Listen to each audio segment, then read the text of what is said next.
Chers téléspectateurs de Wafrica TV, rentrés depuis plusieurs semaines dans une dynamique de renouvellement des membres du Sénat au Cameroun, nous voulons bien discuter avec notre invité du jour sur la question du contentieux des élections sénatoriales. Bonjour, docteur Tan. Bonjour, docteur Koukam. Merci beaucoup pour votre invitation. Je vous en prie, docteur. Merci de l'avoir accepté. Je vais aller tout droit au but. Quel est le fondement juridique des élections sénatoriales? Alors, le fondement juridique, vous savez bien que, en tant que juriste, chez nous les juristes, il n'y a pas de droit sans fondement. Tout droit a un fondement.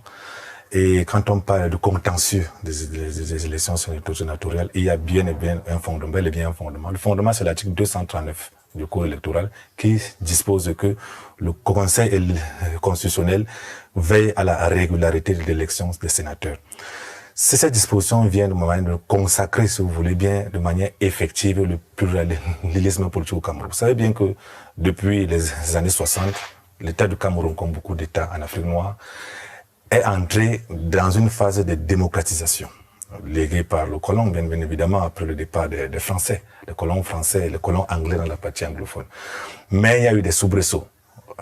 Des années 60 à 1958, si vous voulez, à 1962, nous étions encore dans une phase de pluralisme politique. D'ailleurs, beaucoup d'acteurs le disent, même s'il était parfois entaché d'une volonté du colon de vouloir maintenir une classe politique qui devrait conduire, une classe politique qui devait obéir, si vous voulez, à l'intérêt, respecter les intérêts, préserver les intérêts des colons français. Mais personne n'est quand même qu'il y a eu une certaine pluralisme politique. Après, nous sommes allés vers les années 62, à la volonté d'Aïdjo de créer un parti unique et de mettre en place un présidentialisme démocratique. Mais, bien évidemment, après les années 90, les villes mortes ont malheureusement ont entraîné un changement de paradigme au sein du pouvoir. Alors, M. Biya, le président Paul Biya, a donc déclaré, bien évidemment, le multipartitisme.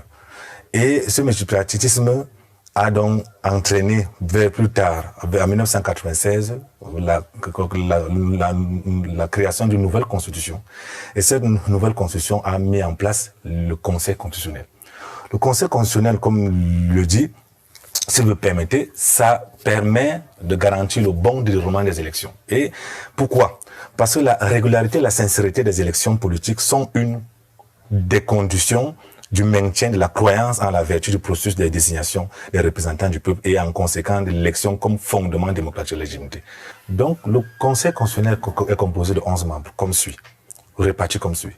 3 sont désignés par le président de la République, 3 membres sont désignés par le Sénat, 3 membres sont désignés par l'Assemblée nationale et 2 représentent le Conseil supérieur de la magistrature. Ça fait 11 membres. Oui. Et quand on regarde l'architecture politique actuelle, docteur, vous allez vous rendre compte que c'est le parti au pouvoir, RDPC, donc le président de la République, qui contrôle vraiment politiquement ses membres. Et cela a entraîné d'ailleurs beaucoup de critiques de la part des autres acteurs qui estiment que ce Conseil constitutionnel là n'est pas suffisamment libre. Et la liberté, c'est encore plus grave. Dans la réforme de 2004, il y a une réforme du Conseil constitutionnel 2004. De 2008, à travers la Constitution de 2008, la révision constitutionnelle de 2008, est venue encore renforcer la dépendance du Conseil constitutionnel. Souvenez-vous, cette réforme stipule que avant le mandat des membres du Conseil constitutionnel était de 9 ans renouvelable une fois. Maintenant, c'est 6 ans renouvelables. Ce qui permet de faire en sorte que les membres du Conseil constitutionnel, la garantie même de leur fonction est tout à fait menacée, puisque aujourd'hui, certains membres peuvent estimer que ils peuvent plaire à celui qui les a nommés, ou à ceux qui les ont nommés, dans l'attente, vient l'espoir d'un nouveau renouvellement.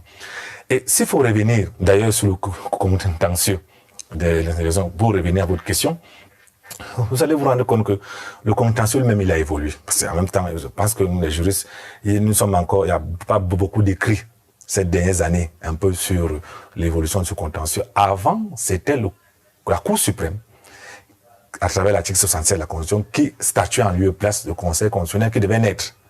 Vous savez que le dernier candidat, puisque le Conseil constitutionnel lui-même l'est né vers les années 2000, très plus tard. Donc, il devait naître. Donc, après, la Cour suprême a fonctionné jusqu'à 2013. Le statut a lieu par le Conseil constitutionnel. Et ce qui peut être remarquable là-dedans, c'est que la Cour suprême, le Conseil constitutionnel, qui statuait, qui vivait, qui fonctionnait grâce à la Cour suprême, si vous voulez, je peux le dire terre à terre pour que vous puissiez comprendre, avait l'exclusivité de la compétence. Parce qu'il avait la possibilité de gérer tout, il veillait à toute la régularité des contentieux, donc des élections. Donc c'était lui vraiment qui était le garant de la régularité de la Constitution. Il gérait tout le contentieux. C'est ce que la loi, le cours électoral dit. Mais sauf que on a remarqué que le Conseil constitutionnel lui-même avait décidé de limiter sa compétence, de restreindre sa compétence. Parce que quand vous regardez la composition même des acteurs électoraux, pour revenir aux acteurs électoraux, vous allez constater qu'il y a 3 grands acteurs. Il y a ELECAM, il y a le MINAT, dont le ministère de la mission territoriale, et il y a les commissions mixtes, qui sont composées de plusieurs acteurs. Et cette commission, sauf que jusqu'à un certain nombre d'années, le contentieux, les acteurs, les actes posés par la commission mixte n'étaient pas malheureusement contrôlés par le Conseil constitutionnel, parce que le Conseil constitutionnel estimait que lui, il ne contrôle pas ça. Heureusement que ça a été réparé et ça a entraîné d'ailleurs des critiques. D'ailleurs, nous en parlerons sur le deuxième, peut-être sur les autres questions plus tard. Qui vont suivre. Bon, comment se déroule le contentieux préélectoral d'abord? Commençons par là. Voilà. Contrairement à l'imaginaire populaire, le contentieux ne commence pas après les élections. Et il y a un certain nombre d'actes qui s'opposent pendant les élections ou qui amènent à saisir le Conseil constitutionnel. Est-ce qu'il faut statuer sur les candidats? Vous statuez sur les candidats. Quand vous regardez, par exemple... Il faut préciser pour nos téléspectateurs que les élections sénatoriales, c'est une élection indirecte, pas directe. Voilà. Okay. Voilà. Les élections sénatoriales, c'est une élection indirecte qui a 2 membres du corps électoral, 2 types de membres, qualité de membres du corps électoral. Vous avez les conseillers régionaux et vous avez les conseillers municipaux. Et il faut d'ailleurs révéler que les conseillers régionaux sont pour la chambre qui élit les conseillers régionaux est composée également de 2 sous-chambres. Vous avez les conseillers municipaux et les représentants du corps traditionnel. Donc voilà. Donc pour revenir au niveau du contentieux préélectoral, il commence effectivement à partir de la convocation du corps électoral à l'article 230. Alors pour ce convocation corps électoral commence 45 jours. L'article 230 c'est 45 jours avant le scrutin, selon les modalités de l'article 90. Vous savez que le président de la République est appelé à convoquer le corps électoral en 90 jours avant la fin du mandat des sénateurs. Donc, une fois que le corps électoral est convoqué, le contentieux préélectoral commence. Il commence d'abord par la convocation du corps électoral lui-même. D'ailleurs, il y a une affaire de l'UNDP vers les années 92, si je parle sous le contrôle de votre téléspectateur, qui avait amené le juge à se prononcer sur le contentieux sur la convocation du corps électoral. Parce que le président de la République peut arriver que le président de la République convoque le corps électoral tardivement. Et les autres partis politiques peuvent décider d'ailleurs de saisir. Le juge s'était déclaré incompétent dans l'affaire. Pourquoi? Tout c'est simplement parce que c'était un acte de gouvernement. Il estimait que ça a été d'ailleurs, ça a fait l'objet de beaucoup de critiques par la doctrine.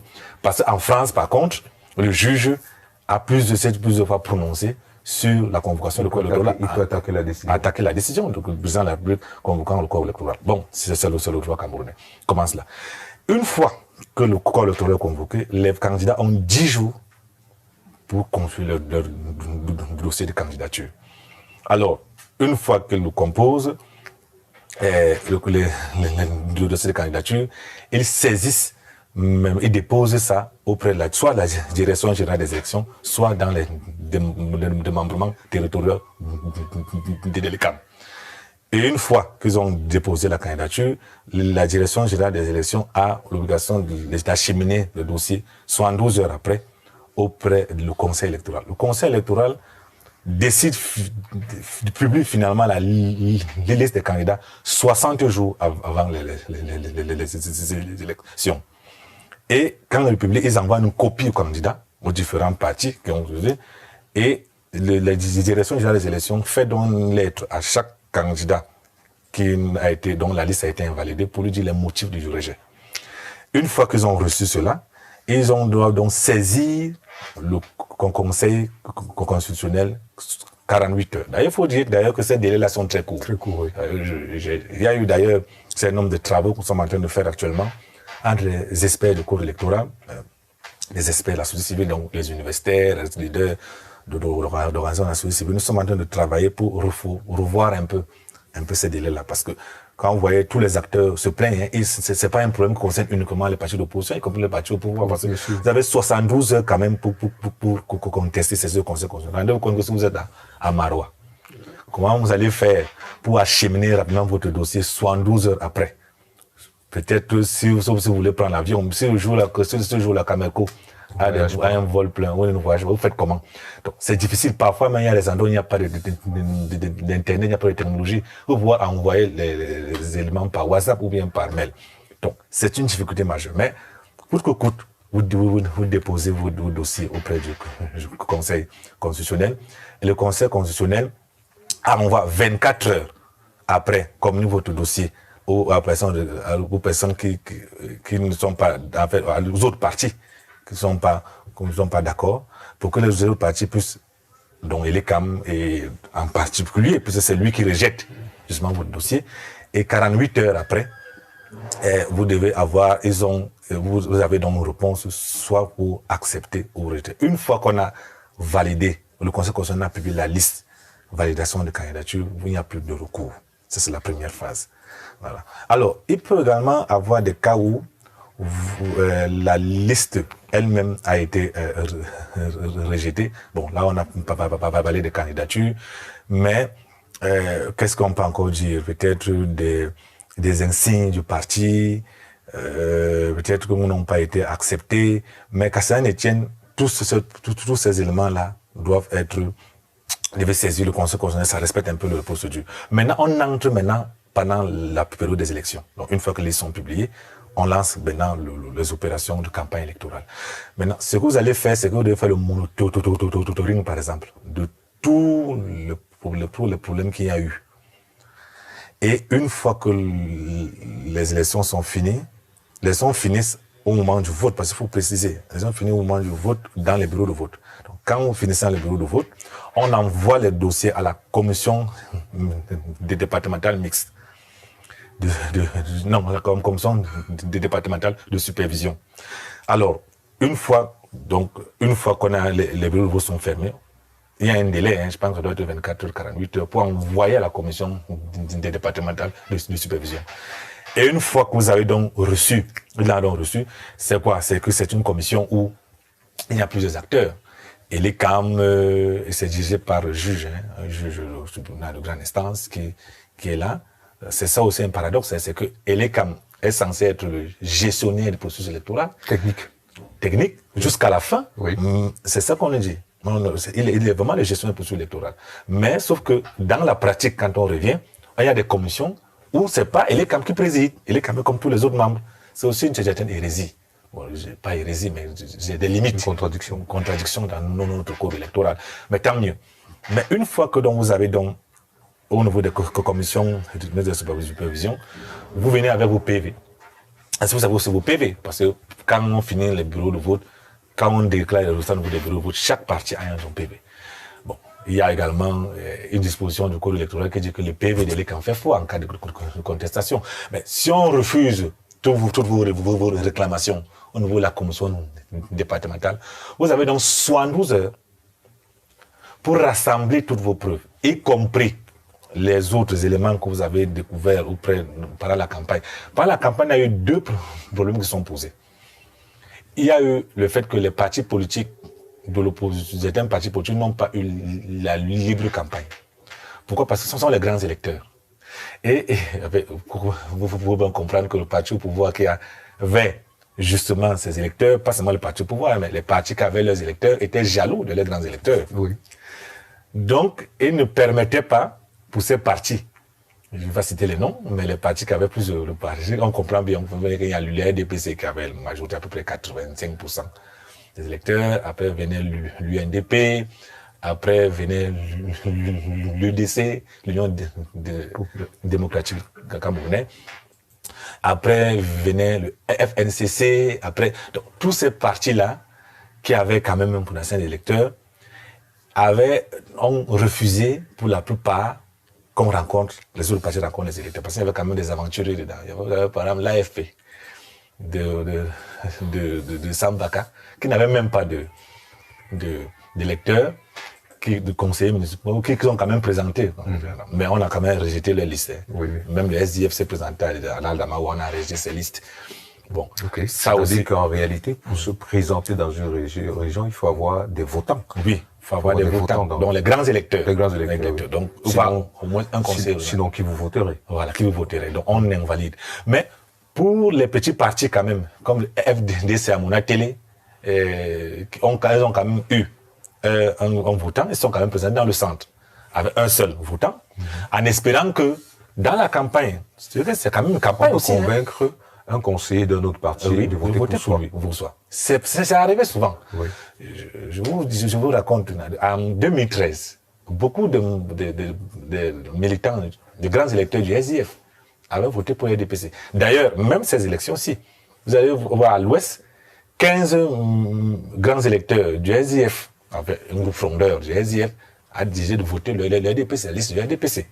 Donc, ce n'est pas une ado. Donc, est-ce qu'il n'y a pas une discipline du parti pourrie un peu? Est-ce qu'il n'y a pas une discipline du parti qui régit à ce moment-là? Évidemment. On n'est pas obligé de respecter la discipline du parti. Non, il y a une discipline du parti, mais sauf que la loi dit le mandat impératif est nul. Donc, à la réalité, quand le grand électeur est déjà voté, il est libre. Il n'est pas tenu par le parti. Ouais. Mais sauf que la discipline du parti vient en violation de la loi. C'est pour ça qu'il y a eu beaucoup de plaintes, beaucoup de partis politiques qui ont dit qu'il y a eu fraude. Pourquoi? Parce que selon eux, on devait laisser les grands électeurs, chaque parti venir parler aux grands électeurs. C'est ce sont les voix que plusieurs voix sont levées, que ce soit le SDF, que ce soit le PCRN de Cabral Libi, qui ont demandé pourquoi eux, ils ont ouvert les voix, la voix libre aux grands électeurs, à leurs grands électeurs, aux autres partis, mais pourquoi les autres ne peuvent pas accepter cela? Qu'ils viennent parler à leurs grands électeurs. Et du coup, les autres partis s'arrangeaient à aller les voir en aparté. C'est difficile quand même. Vous avez par exemple, il y a les communes de 45, 60 conseillers municipaux. C'est pas évident d'aller rencontrer chaque conseiller municipal. Mais d'autant temps, c'est compliqué. Vous faites quoi? Vous les rassemblez dans une salle, vous leur adressez une invitation, vous organisez un déjeuner. Vous faites comment pour avoir les grands électeurs d'une circonscription dans une salle pour pouvoir leur parler? Déjà, si la campagne était libre, c'était possible parce que vous pouvez lancer juste un communiqué. Et vous dites, bon, ok, je convoque pour ma campagne, pour organiser ma campagne à la mairie de telle mairie, parce que la mairie n'appartient pas à un parti politique. Oui, bon, on a vu des maires, par contre, refuser qu'on raconte leurs conseillers municipaux. Mais la mairie n'appartient pas à un parti politique. Donc, on dit, ok, moi je viens dans la mairie, de telle mairie, pour venir à la salle des actes, rencontrer, ou à la salle de réunion, rencontrer les conseillers municipaux de cette mairie-là. Et maintenant, quitte à organiser, à payer le transport, voilà, tout ça. Mais organiser une campagne et présenter votre offre en disant, nous, vous êtes certes d'un parti politique, mais nous avons une offre solide, lorsque nous serons au Sénat, qui peut aider votre commune. Donc, voilà. Est-ce qu'un refus peut être objet de contentieux? C'est-à-dire que si le maire refuse que vous rencontriez les conseils municipaux, est-ce que vous pouvez poser ça comme un point de contentieux? Évidemment, c'est possible, mais maintenant il faut montrer les preuves. Est-ce qu'il y a une lettre? Est-ce qu'il y a une vidéo? Est-ce que vous avez un audio? Bon, on a quand même appris que il y a certains partis qui se font dire qu'il y a un quart d'un parti politique, je ne veux pas citer le nom, qui avait quand même refusé, pas menacé, mais qui avait demandé qui avait quand même appelé à la discipline du parti. Bon, là aussi, ce sont des éléments, parce que le Conseil constitutionnel veut les faits et les moyens allégués. C'est le droit. C'est le droit. Oui. Donc, vous ne pouvez pas vous baser sur des simples suspicions, des simples racontages. Il faut des faits et des moyens allégués. C'est pour ça qu'il faut peut-être reformer la loi, le cours électoral, pour que plus tard, pour qu'on impose explicitement en disant que la campagne des sénatoriales doit être ouverte à tous et que tous les conseils municipaux sont libres, justement. Peut-être qu'il faut ajouter ça. Oui. Parce que sinon, les partis politiques s'arrangeraient toujours. Qu'il soit du pouvoir, même si... C'est de bonne guerre. C'est de bonne guerre. Que vous soyez de l'opposition ou du pouvoir, si vous avez vos conseillers, vous comptez quand même sur eux. Voilà. Parce que, et pour chuter, vous pouvez voir, et pour vous montrer, justement, la démocratie qu'il peut avoir. Vous pouvez avoir les conseillers municipaux, mais vous perdez. C'est le cas de PCRN, de Cabral Libé, de la Réunion Ekele. Dans les élections régionales passées, vous allez vous rendre compte que ces partis, ces grands électeurs avaient voté au régional pour le RDPC. Tous. D'ailleurs, ça a fait en sorte que le président de ce parti a décidé de sanctionner, d'avoir pris quand même un nombre de mesures contre ces responsables-là. D'ailleurs, aux élections sénatoriales, il n'a pas présenté une liste là-bas. Il a préféré aller se présenter au littoral. Oui. Oh, il pouvait gagner, pouvoir avoir au moins un sénateur dans l'Union qu'il n'a pas voulu. Parce que certainement, il y a des grands électeurs ont décidé justement de ne pas voter, d'avoir des dissensions avec leur propre chef. Voilà. Maintenant, après avoir rassemblé tous ces éléments que vous avez présentés au cours du déroulement de l'élection, commence probablement un contentieux post-électoral.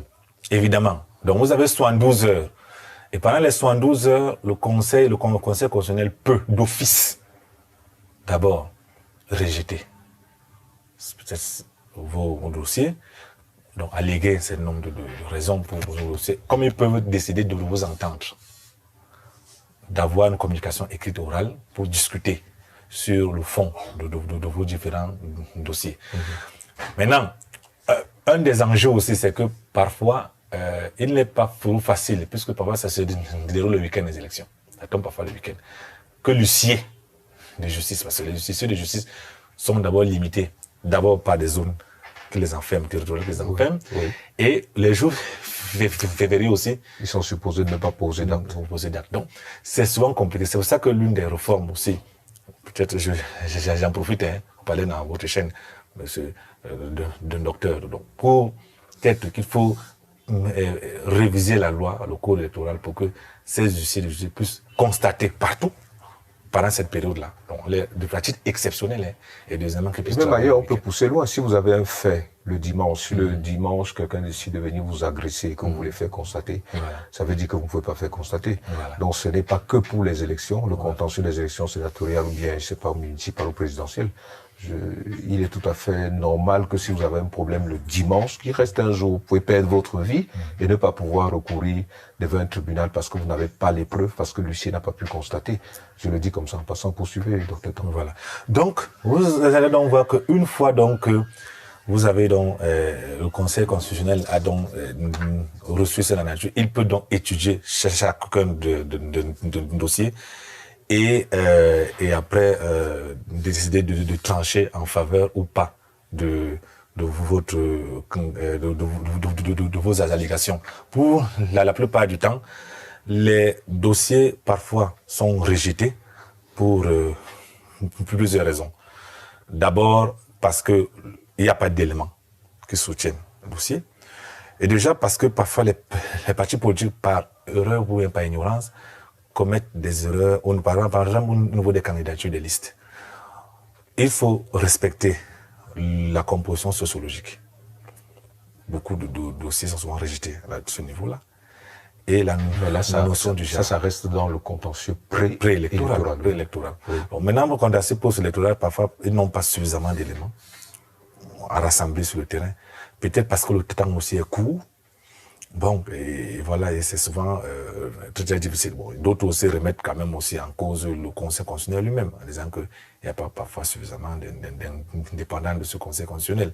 Voilà à peu près les tares qui sont reprocher. Vous avez quoi? Vous avez des avocats? Ça se passe comment? C'est chaque parti qui délègue quelqu'un pour venir présenter les faits, comme ça s'est vu avec les élections présidentielles de 2018, ou alors qu'est-ce qui se passe dans ce cas? Non, les partis politiques ont leurs propres avocats, pour la plupart du temps. Et ils ont leurs experts.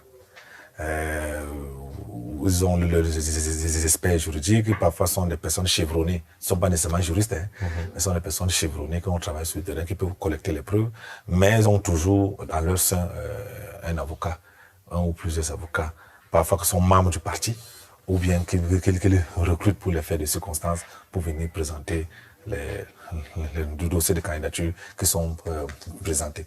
Voilà à peu près. Est-ce qu'il peut arriver qu'on annule une élection partielle quelque part pour des faits de fraude, par exemple, si on arrive à prouver? Évidemment, une fois qu'on annule l'élection doit toujours être entre 20 jours, au moins c'est 40 jours ou plus. La reprise. Donc, on organise, ça s'est passé dernièrement aux élections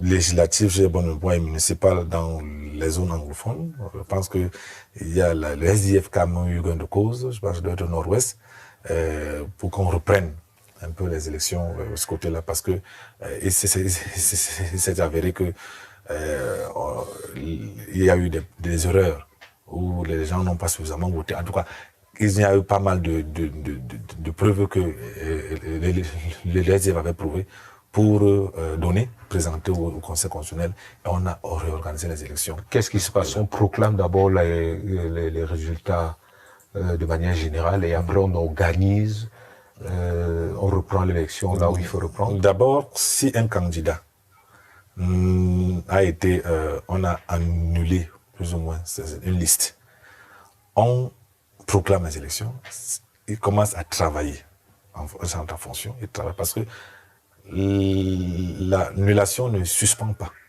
Le fait que vous avez déposé un contentieux ne suspend pas le processus. Donc le processus continue jusqu'à ce qu'il y ait élection et jusqu'à ce qu'on installe les nouveaux